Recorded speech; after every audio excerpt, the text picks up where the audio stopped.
Welcome to Cabra Castle in County Cavan. The original castle was constructed at Dúnarí, which is a short distance from where this castle now stands. Today, Dúnarí is a forest park, and the ruins of the castle still exist and they are accessible there. Initially, the castle and its surrounding lands were owned by the powerful O'Reilly family, who controlled much of County Cavan, but in the mid-17th century, the land was seized by Cromwell's forces, and the estate was given to one of his officers, Colonel Thomas Couch. However, as the castle itself was badly damaged during the onslaught, the family would instead live close by in a grand property known as Cabra House. In 1795, John Thomas Foster, another major landowner in the area, passed away.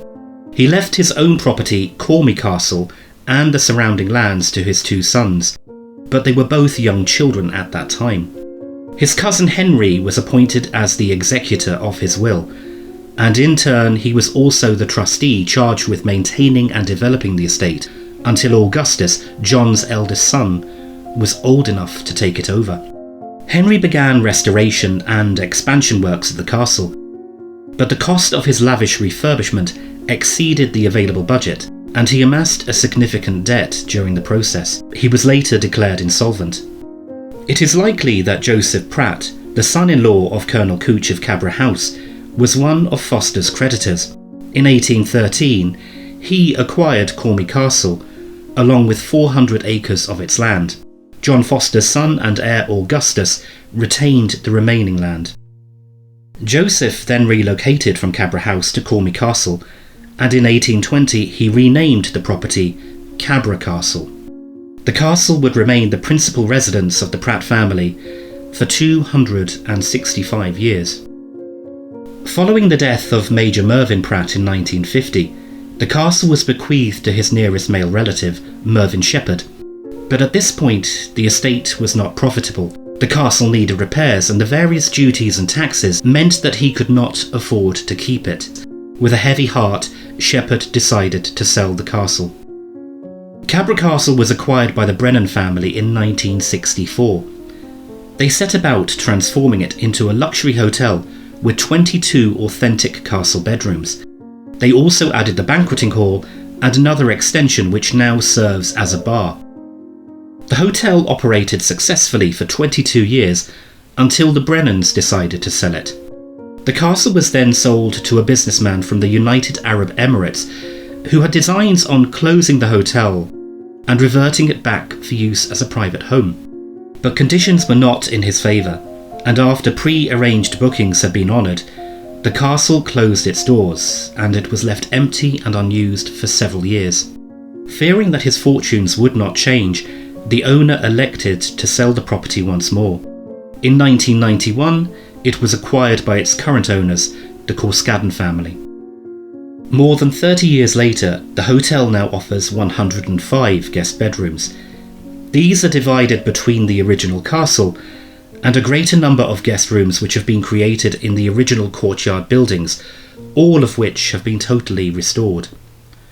Some newer cottages are also located in the grounds.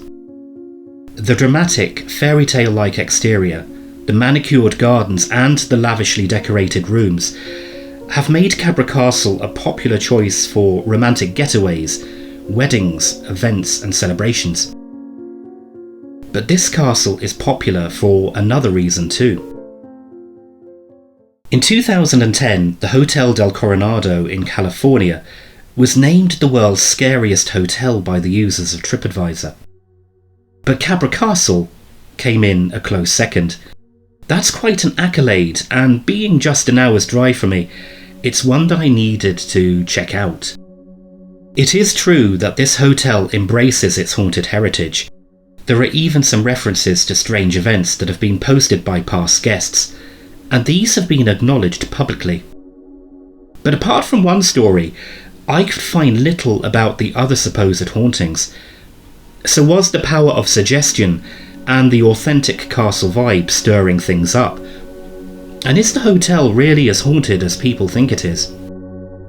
I checked in for one night to try and find out.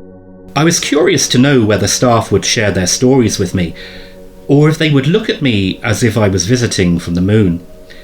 Would I get some definitive answers about the known hauntings, or hear any new stories? And as an aside, what would it be like as a hotel?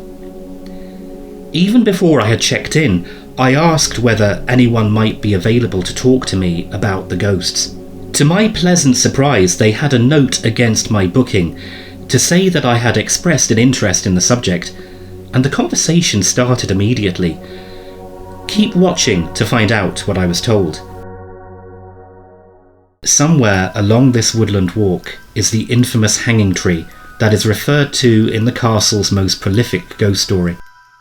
Plenty of stories allude to how people have felt a presence in the vicinity of this tree, but the flaw in this claim is that nobody knows exactly where it is. Staff have gone looking for it without success. It would be like trying to find a needle in a haystack. This story allegedly dates to the 1780s, when the property would have been known as Cabra Castle and was under the ownership of the Fosters. The landowner's son had fallen in love with a beautiful young woman called Sarah, but Sarah was a lowly housemaid. This was not Downton Abbey, and such an affair would never have been permitted, let alone accepted in those times. In their innocence, they obviously believed that attitudes might change one day, but their relationship was, for now at least, forbidden, and it was kept firmly out of sight. All was well until Sarah became pregnant with the heir's child. The secret liaisons and their new predicament were now in the open, and as they feared, his family was enraged. But it went much, much further than that. Sarah was taken, and she was hanged from a tree somewhere in the estate woodlands. The circulated story references that Sarah was taken from the service area in the courtyard, and this is said to explain why staff and guests have spoken of feeling a presence in some of these rooms. But according to the staff I spoke to, Sarah's room was on the second floor of the castle, and indeed not far from my own. I was informed that the spectre of a woman carrying a young child has been seen on this corridor. On one occasion, a guest encountered the figure in the morning and remarked that she seemed quite solid, but also that the apparition had no legs. Guests have reportedly heard the sound of an infant wailing echoing around the grounds, and of a horse and carriage pulling into the courtyard on occasion, only to deposit a screaming child on the castle steps. Another curious tale I was told recounts how lights in the lobby have been seen to flicker if there is an infant crying in the castle building.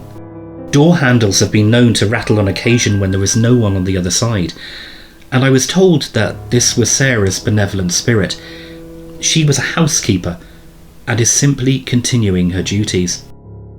A previous guest claimed to have met a figure dressed in early 20th century military uniform walking down a corridor, while another said he had witnessed a row between two ghostly men, possibly a father and son. The witness said they were arguing about the sale of the castle. The ghost of a workman, possibly a farmhand, was also seen walking through the courtyard on a few occasions. I have seen anecdotal reports of a bathroom door opening by itself in one of the courtyard bedrooms, and of a hairbrush flying off a bathroom counter in another. I've seen a story referencing a chandelier that was spotted swinging in an empty room, but I noted during my stay that when someone walks across the first floor landing off the grand staircase, the chandelier at the bottom will begin to rattle. I wonder if this may explain the swinging light fittings spotted by that curious guest. My thanks now to Ginger for posting her own personal experience on the Spirited Isle website. I stayed at the castle in 2017.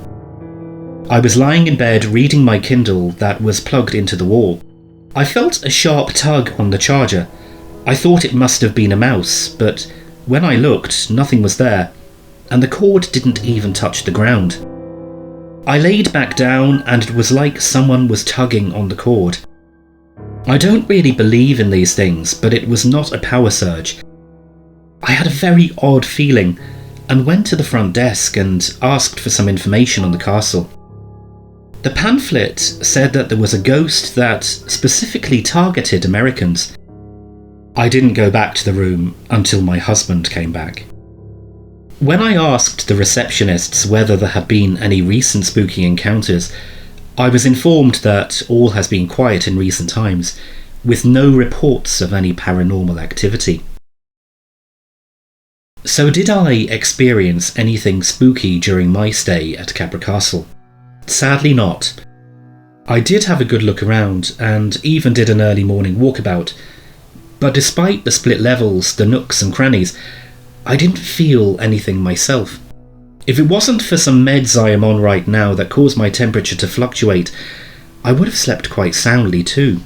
I woke up a few times and looked around the darkened room, but I was definitely alone in there. The room was nice and quiet, nothing went bump in the night, and there was no midnight mischief in the neighbouring hot tub either. The courtyard looked lovely and was certainly atmospheric when I walked around it during the night. Some of these buildings date the time of the original Call Me Castle. I didn't get to check the rooms out, but the courtyard was beautifully landscaped, and the buildings looked amazing and full of character. I saw some lovely old beams through an upstairs window too.